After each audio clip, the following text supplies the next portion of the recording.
Selamat siang untuk kita semua. Selamat siang saya ucapkan kepada dosen pembimbing kami, Bruder Amos, yang akan membimbing kami pada siang hari ini. Dan selamat siang untuk teman-teman semua. Baiklah, kami dari kelompok 15 akan membahas tentang penelitian kualitatif. Sebelumnya itu, terlebih dahulu kita harus mengetahui apa itu penelitian kualitatif. Metode penelitian kualitatif adalah metode penelitian yang berlandaskan pada filsafat postpositivisme. Maksud dari filsafat postpositivisme ini adalah filsafat yang memandang realitas sosial sebagai sesuatu yang holistik atau utuh, kompleks, dinamis, penuh makna, dan hubungan gejala bersifat interaktif atau resiprokal. Ini menurut Sugiono tahun 2017. Penelitian dilakukan pada objek yang alamiah yang berkembang apa adanya. Peneliti tidak memanipulasi dan peneliti juga tidak berpengaruh terhadap dinamika objek. Instrumen dalam penelitian kualitatif adalah peneliti itu sendiri, atau bisa sering disebut human instrument. Dalam hal ini, penelitilah yang menjadi instrumen kunci. Maksud dari instrumen kunci ini ialah penelitilah yang menetapkan fokus, penelitilah yang memilih informan sebagai sumber data, melakukan pengumpulan data, menilai kualitas data, menganalisis data, menafsirkan data, dan membuat kesimpulan atas temuannya. Ada beberapa karakteristik penelitian kualitatif. Yang pertama, penelitian kualitatif memiliki latar alamiah dengan sumber data yang langsung dan instrumen kuncinya adalah penelitinya. Sama halnya seperti yang sudah saya jelaskan tadi. Yang kedua, penelitian kualitatif bersifat deskriptif. Yang ketiga, penelitian kualitatif bekerja dengan fokus pada proses dan hasil merupakan keniscayaannya. Yang keempat, penelitian kualitatif dalam cara analisis datanya dilakukan secara induktif. Yang kelima, penelitian kualitatif menjadikan makna sebagai yang esensial. Yang keenam, penelitian kualitatif menjadikan fokus studi sebagai batas penelitian. Yang ketujuh, penelitian kualitatif desain awalnya bersifat tentatif dan verifikatif. Yang kedelapan, penelitian kualitatif menggunakan kriteria khusus untuk ukuran validasi data. Dan yang terakhir, penelitian kualitatif untuk kepentingan grounded theory. Tujuan penelitian kualitatif. Secara mendasar, penelitian kualitatif memiliki dua tujuan, yaitu yang pertama, menggambarkan dan mengungkapkan, atau to describe and explore. Maksudnya di sini adalah peneliti itu menggambarkan apa saja yang akan diteliti, kemudian mengungkapkan hal-hal yang akan diteliti. Ini bisa mengungkapkannya dengan dokumen, narasi, atau sebuah hasil penelitian. Yang kedua, menggambarkan dan menjelaskan, atau to describe and explain. Ini sama halnya seperti yang pertama. Di sini kita menggambarkan apa-apa saja yang akan diteliti, kemudian menjelaskan hasil dari gambaran yang kita teliti. Menurut Nasution 2003, bahwa penggunaan pendekatan kualitatif adalah untuk menghasilkan grounded theory. Grounded theory yang sama seperti halnya yang tadi karakteristik yang ke-9. Maksud dari grounded theory ini adalah hal untuk mengembangkan teori tentang minat terhadap fenomena. Hal ini kemudian diperkuat oleh Moleong tahun 2011 yang menyatakan bahwa tujuan penelitian kualitatif adalah menjelaskan, meramalkan, dan mengontrol fenomena melalui pengumpulan data. Basrowi dan Suwandi tahun 2008 menyatakan, orientasi paradigma sebagaimana tercermin dalam asumsi, konsepsi teoritis, dan konsepsi metodologis yang secara umum dapat dibedakan menjadi 3 kelompok, atau 3 orientasi. Orientasi yang pertama ialah orientasi postpositivis. Bila ditinjau dari perspektif postpositivis, misi dan tujuan dari penelitian kualitatif bersifat eksploratif. Maksudnya di sini yaitu Dalam melaksanakan penelitian kualitatif, peneliti memahami fenomena secara garis besar tanpa mengabaikan kemungkinan pilihan fokus tertentu secara khusus. Sifat yang kedua yaitu eksplanatif. Maksudnya yakni peneliti kualitatif harus memahami ciri dan hubungan sistematis fenomena yang berdasarkan fakta lapangan saat kita akan meneliti nanti. Sifat yang ketiga yaitu teoritis.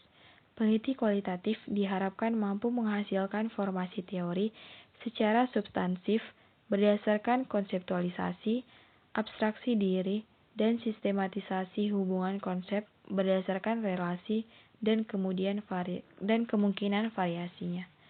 Dan sifat yang terakhir yaitu praktis. Peneliti kualitatif harus mampu memahami makna fenomena yang dihubungkan dengan keperluan terapan atau nilai-nilai praktis tertentu. Kemudian orientasi yang kedua, orientasi konstruktivis. Dalam perspektif konstruktivis, realitas disikapi sebagai gejala yang sifatnya tidak tetap dan memiliki pertalian hubungan dengan masa lampau, sekarang, dan yang akan datang. Orientasi ketiga yaitu orientasi postmodernis.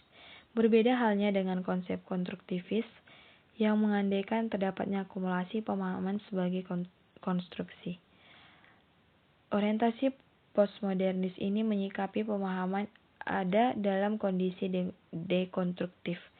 Pemahaman selain bergantung pada subjek, juga bergantung pada realitas yang ada sebagai hyperreality. Dari pendapat para ahli yang sudah dijelaskan, dapat disimpulkan bahwa tujuan penelitian kualitatif adalah untuk mendapatkan pemahaman yang sifatnya umum terhadap kenyataan sosial dari perspektif partisipan. Pemahaman tersebut tidak langsung ditentukan, melainkan dilakukan analisis terhadap kenyataan terlebih dahulu terhadap kenyataan sosial yang menjadi fokus penelitian. Berdasarkan analisis tersebut, nantinya baru ditarik kesimpulan berupa pemahaman umum yang sifatnya abstrak tentang kenyataan. Kemudian jenis penelitian kualitatif. Yang pertama, penelitian etnografi. Maksud dari penelitian ini yaitu jenis penelitian kualitatif yang berkaitan dengan antropologi. Tujuan dari penelitian ini adalah untuk menyediakan deskripsi secara rinci yang kaya tentang situasi, interaksi, serta praktik-praktik budaya dan kepercayaan dari kelompok yang diteliti. Jenis yang kedua yaitu studi kasus atau case studies. Merupakan jenis penelitian kualitatif yang mendalam tentang individu, kelompok, institusi, dan sebagainya dalam waktu tertentu. Tujuan dari jenis penelitian ini adalah berusaha menemukan makna, menyelidiki proses, serta memperoleh pengertian dan pemahaman yang mendalam serta utuh dari individu, kelompok, atau situasi tertentu. Pada jenis penelitian ini, data diperoleh dengan wawancara, observasi, dan mempelajari berbagai dokumen yang terkait dengan topik yang diteliti. Jenis yang ketiga yaitu studi dokumen atau teks. Merupakan jenis penelitian kualitatif yang berbasis pada dokumen. Pada jenis studi dokumen ini, bahan yang diteliti bisa berupa teks, surat kabar, majalah, film, catatan harian, naskah sastra, artikel, dan sebagainya. Jenis penelitian yang keempat yaitu penelitian fenomenologi. Merupakan jenis penelitian kualitatif yang melihat secara dekat interpretasi individual tentang pengalaman-pengalamannya. Tujuan dari penelitian ini adalah menjelaskan pengalaman-pengalaman apa yang dialami seseorang dalam kehidupan ini, termasuk interaksinya dengan orang lain. Kemudian jenis yang kelima, penelitian grounded theory. Sama halnya yang sudah saya jelaskan apa maksud dari grounded theory tadi. Tujuan penelitian ini untuk menghasilkan atau menemukan suatu teori yang berhubungan dengan situasi tertentu.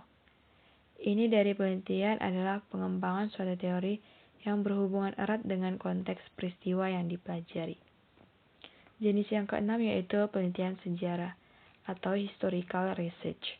Merupakan jenis penelitian kualitatif yang bertujuan merekonstruksi kondisi masa lampau secara objektif, sistematis, dan akurat. Jenis penelitian yang ketujuh yaitu penelitian biografi atau naratif. Merupakan jenis penelitian kualitatif tentang seorang individu dan pengalamannya sebagaimana dikatakan kepada peneliti. Tujuan dari penelitian ini adalah mengungkapkan pengalaman menarik yang sangat mempengaruhi atau mengubah hidup seseorang. Proses penelitian kualitatif. Dalam buku Memahami Penelitian Kualitatif, Sugiono tahun 2013 menuliskan bahwa proses penelitian kualitatif dapat dibagi menjadi 3 tahap. Sugiono juga menuliskan bahwa proses penelitian kualitatif dapat diibaratkan seperti orang asing yang mau melihat pertunjukan wayang kulit atau pertunjukan kesenian lainnya. Orang asing tersebut belum tahu apa, mengapa, dan bagaimana wayang kulit itu. Dia akan tahu setelah melihat, mengamati, dan menganalisis dengan serius. Baiklah, tahap yang pertama yaitu tahap orientasi atau deskripsi. Di sini peneliti mendeskripsikan apa yang dilihat, didengar, dirasakan, dan ditanyakan. Mereka baru mengenal serba sepintas terhadap informasi yang diperolehnya. Jika diibaratkan dengan orang asing yang baru pertama kali menonton pertunjukan wayang kulit, tahap orientasi ini ketika orang asing tersebut datang ke pertunjukan dan dia di sini melihat penontonnya, panggungnya, gamelannya, dan lain sebagainya. Tahap yang kedua yaitu tahap reduksi atau fokus. Di sini peneliti mereduksi segala informasi yang diperoleh untuk memfokuskan pada masalah tertentu. Pada tahap ini, peneliti menyortir data dengan cara memilih mana data yang menarik, penting, berguna, dan baru. Data yang dirasa tidak dipakai disingkirkan. Tahap yang ketiga yaitu tahap seleksi. Di sini peneliti menguraikan fokus yang telah ditetapkan menjadi lebih rinci. Pada tahap ini, peneliti melakukan analisis yang mendalam terhadap data dan informasi yang telah disortir, sehingga peneliti dapat menemukan tema tertentu yang bisa bersifat deskriptif, komparatif, maupun asosiatif, sehingga data tersebut lebih mudah dimengerti. Baiklah teman-teman, demikianlah hasil presentasi dari kelompok kami. Kami kembalikan kepada moderator. Atas perhatian teman-teman dan dosen kami ucapkan terima kasih.